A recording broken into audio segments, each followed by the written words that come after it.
Okay, welcome. So today I wanted to offer some reflections about JFK, John F. Kennedy, and some of his experiences at boarding school. Today I'm going to talk a little bit about his homesickness and the fact that he became a rebel and at one point thought that he might be expelled. So just talking a little bit about how his experiences at Canterbury and then at Choate boarding school impacted his life. Okay. So one of the things I've been doing for a number of years now is I'll go into a charity shop in my local couple of towns and I will have a look at the books and I will pick up the books that are biographies and I'll have a look through their childhood to see if this person has been to boarding school or not. If they have, then I buy the book and then I read it. And now if you look up here, the top shelf, not all of them, but there's about 40 biographies up there that I've collected over the years. So I've got Richard Branson, Stephen Fry, John Peel, Bear Grylls, Prince Harry, David Cameron, etc., etc. And on Saturday, I came across this in a charity shop. Now, in most cases, I have not specifically gone out and gone, right, I'm going to buy this. I see what's available. And what is fascinating is that out of those 40 biographies, I think there is only one or possibly two which doesn't talk about abuse, whether that beating, bullying, sexual abuse, running away, being beaten, or just really neglect. David Cameron talks about neglect. And while, there's nothing huge in JFK's experiences, it's still fascinating to read. So he was basically sent to boarding school, and it's interesting to begin with. So he's got a older brother, Joe Jr., his father's Joe Sr., and his brother is sent off to school, to boarding school, to Choate. I believe that's how you pronounce it. And it's in Wallingford, Connecticut. And Jack immediately, so Jack is JFK, his notes at school, his marks go down. It's kind of noted that where he excelled in his studies in the 4th and 5th grades, in 6th grade, however, when Joe Jr. went to Choate boarding school, Jack's work suffered, falling to a creditable 75. So Jack went, JFK went age 13, first of all to this school called, I've got it down here,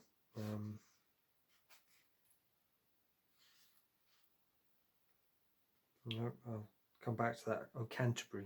So it was Canterbury in America rather than Canterbury in the UK. It says here, although attending a boarding school marked Jack as a privileged child, he did not appreciate being sent so far away from home. It would not be the last time Jack felt the burdens of privilege. It's a pretty good place, he wrote a relative, and the swimming pool is great, but he saw little else to recommend the school. He was pretty homesick the first night, and other times thereafter. You have a whole lot of religion and the studies are pretty hard, he continued. The only time you get out of here is to see the Harvard Yale and the Army Yale games. This place is freezing at night and pretty cold in daytime. His attendance at chapel every morning and evening would make him quite pious, I guess, when I get home.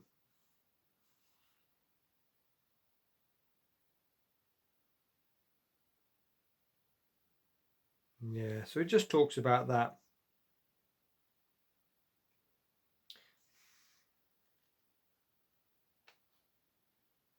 If Jack understood that he was part of an unusual family, it also bred a certain arrogance. Joe Sr. could be abrupt and unfriendly, even disdainful of anyone he considered unworthy of his attention. especially those who did not show him proper regard.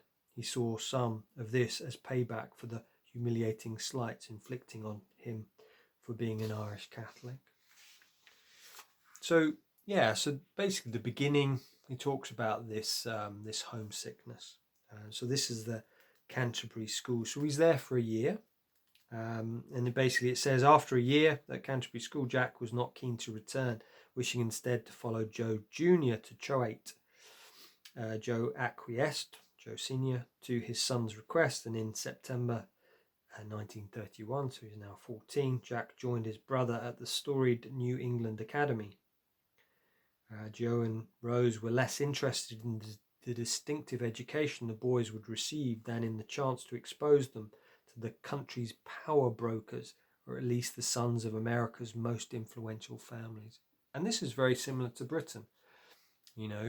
Places like Eton, Harrow, Winchester, you meet people who are in positions of powers. These are the sons and daughters who will go on to be powerful people. And in his book, Posh Boys by Robert Vercake, he says that there's a kind of an old boys network. So this is also going on in the US as well.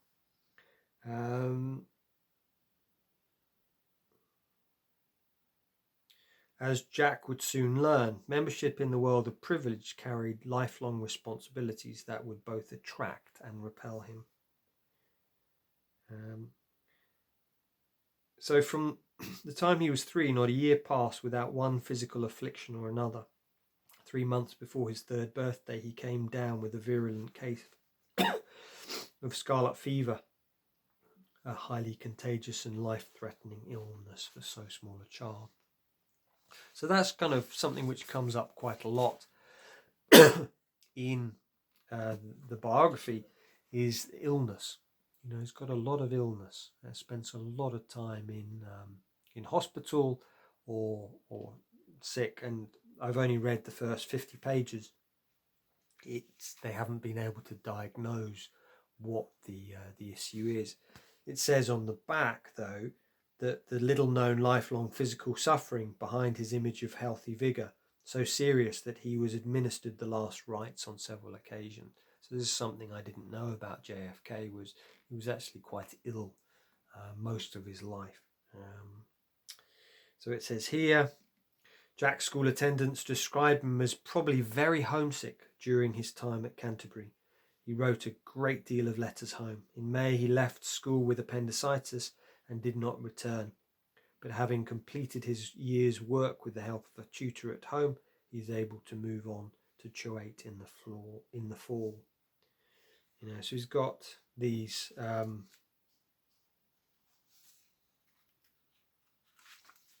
these health issues. So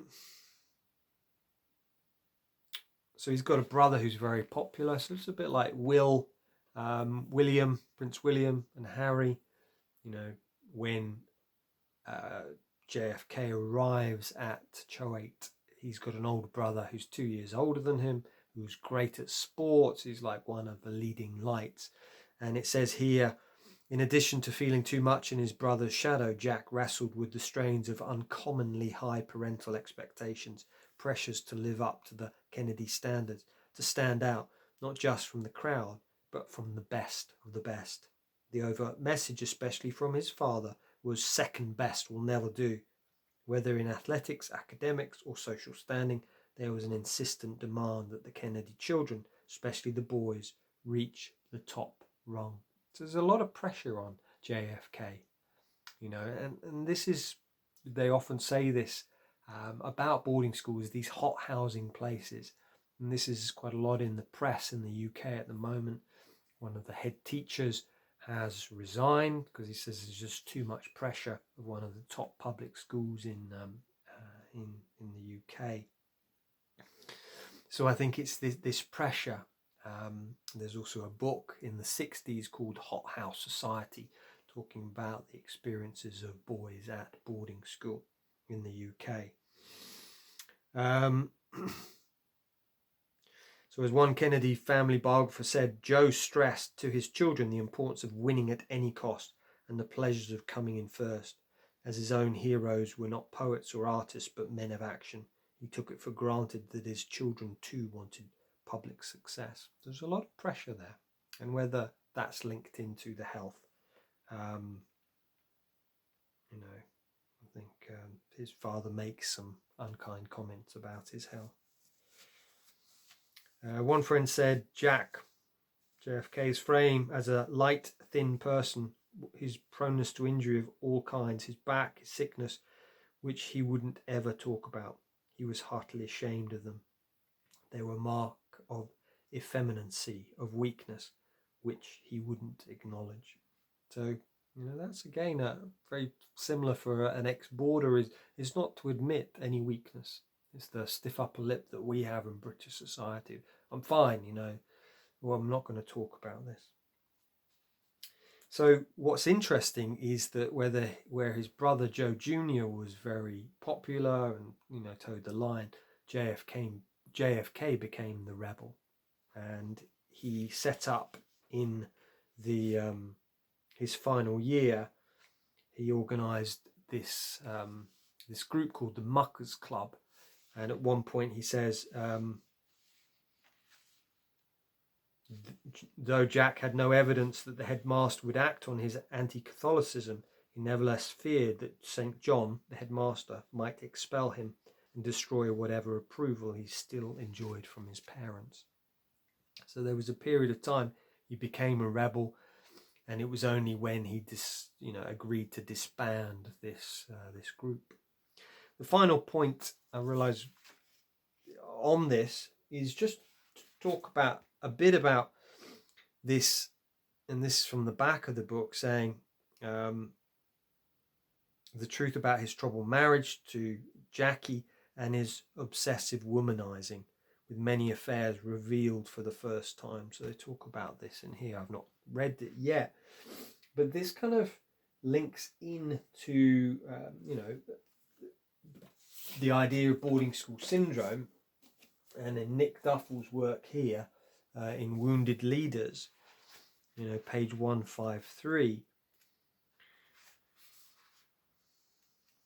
he says that the boarding system has an added inbuilt and serious problem with females.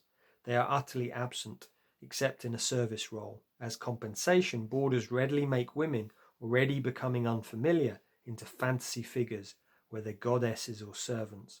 Their absence is the greatest possible stimulus for fantasizing, behind which there may lurk an unrecognized fear that women will always let them down. And that kind of links into the mother, abandoning us, putting us in these institutions and letting us down.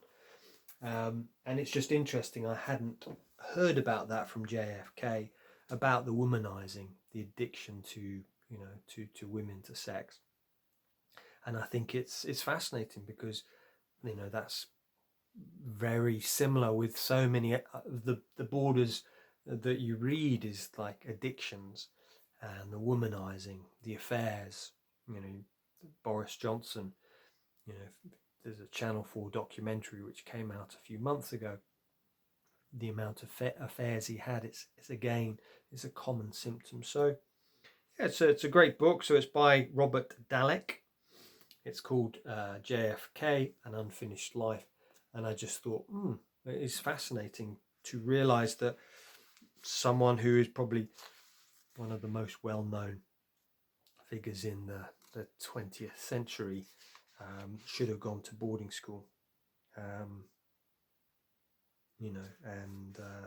how that affected him, the homesickness, the rebel, and also, the womanizing and that projection.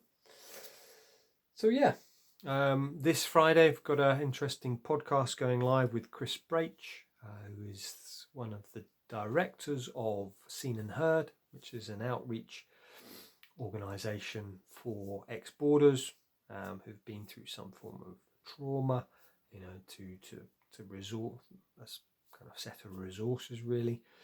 I'm talking to him, And yeah, then I'm having a break next week. So thank you for listening. Please, if you've got any comments, or if there's anyone else well known in the public sphere who has been to boarding school, who you're like, oh wow, please do let me know. I'm always interested. I've started to create a database. I have about 220 names on it so far. People like Mark Zuckerberg, people like the head of head of CNN, the CEO of CNN, and many other banks, institutions. So thank you. Well, yeah, have a great couple of weeks. Take care.